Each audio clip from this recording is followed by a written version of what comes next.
औज़ुबिल्लाहिमिनश्शैतानिर्रजीम बिस्मिल्लाहिर्रहमानिर्रहीम। अज़ीज़ानी मोहतरम, एक सवाल कसरत से पूछा जाता है, वो ये है, और ये मसाइल अक्सर मोमिनीन को दरपेश आते भी हैं, और वो ये है कि एक शख्स के ऊपर एक से ज़्यादा गुस्ल वाजिब है।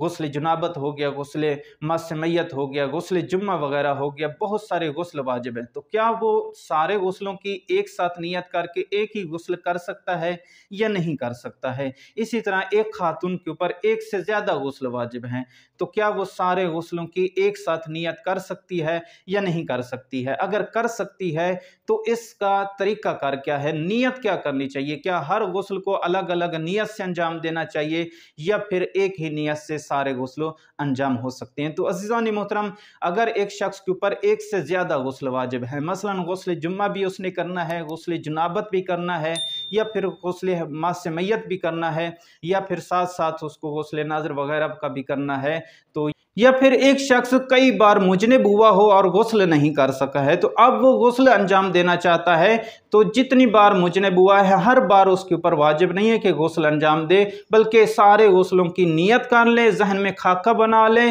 और आखिर पर अगर गुस्ल जुनाबत उसमें है तो नियत कर ले कि गुस्ल जुनाबत करता हूँ कुर्बतन इल्लल्लाह, बस यही काफ़ी है। इसी तरह अगर खातून के ऊपर एक से ज़्यादा गुस्ल वाजिब है, गुस्ल हैज़ भी वाजिब है, गुस्ल जुम्मा भी उसने करना है, साथ कोई और भी गुस्ल है, तो सारे गुस्ल जो हैं उनको ऐड कर ले और उनकी जो नियत है वो जहन में बना ले कि मैं कौन कौन सा गुस्ल कर रही हूँ, कुर्बतन इल्लल्लाह कर लेना, यही काफ़ी। अगर जुनाबत गुस्ल शामिल है तो ये कह दे कि गुस्ल जुनाबत करती हूँ या करता हूँ कुर्बतन इल्लल्लाह। इसके अलावा हर गुस्ल के लिए अलग अलग नियत करना ये ज़रूरी नहीं है, बल्कि एक ही नियत कर लेना काफ़ी है और एक ही गुस्ल काफ़ी हो सकता है। हर बार हर गुस्ल के लिए अलग अलग गुस्ल करने की ज़रूरत नहीं है। वस्सलामु अलैकुम वरहमतुल्लाहि वबरकातुहू।